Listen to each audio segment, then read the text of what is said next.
ভারতের থেকে নেমে আসা পানির ঢল ও অবিরাম বৃষ্টিতে কুমিল্লায় গোমতী নদীর প্রতিরক্ষা বাঁধ ভেঙে গেছে। 22 আগস্ট রাত 12টার দিকে বুড়িচং উপজেলার 16 নল ইউনিয়নের বুরবুরিয়ার কাছে বাঁধটির 30 ফুট জায়গা ভেঙে লোকালয়ে পানি ঢুকতে শুরু করে।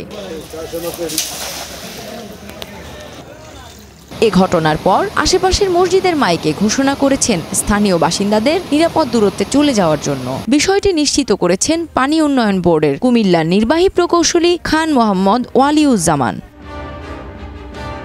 তিনি বলেন, রাত 11টার দিকে বুড়িচংয়ের বুরবুরিয়া এলাকায় প্রথমে একটি ছোট গর্ত থেকে পানি ঢুকতে শুরু করে। কিছুক্ষণ পর প্রবল স্রোতে বাঁধ ভেঙে পানি ঢুকতে শুরু করে বুড়িচং উপজেলার বাড়িঘরে। স্থানীয় লোকজন বালুর বস্তা ফেলে পরিস্থিতি নিয়ন্ত্রণে আনার চেষ্টা করে, কিন্তু রাত 12টার দিকে বাঁধের অন্তত 30 ফুট জায়গা ভেঙে লোকালয়ে পানি ঢুকতে থাকে।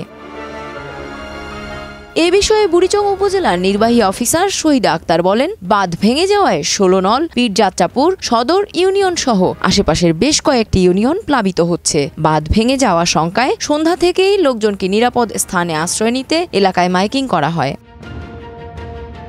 উল্লেখ্য, পানি উন্নয়ন বোর্ডের সূত্রে জানা যায়, 1997 সালে গোমতীর পানি বিপদসীমার 96 সেন্টিমিটার ওপর দিয়ে প্রবাহিত হয়েছিল, কিন্তু গত 2 দিনে পানি বাড়ার হিসেব অতীতের সকল রেকর্ড ভেঙে ফেলে। গত 22 আগস্ট রাত 10টার দিকে 132 সেন্টিমিটার বিপদসীমা অতিক্রম করে।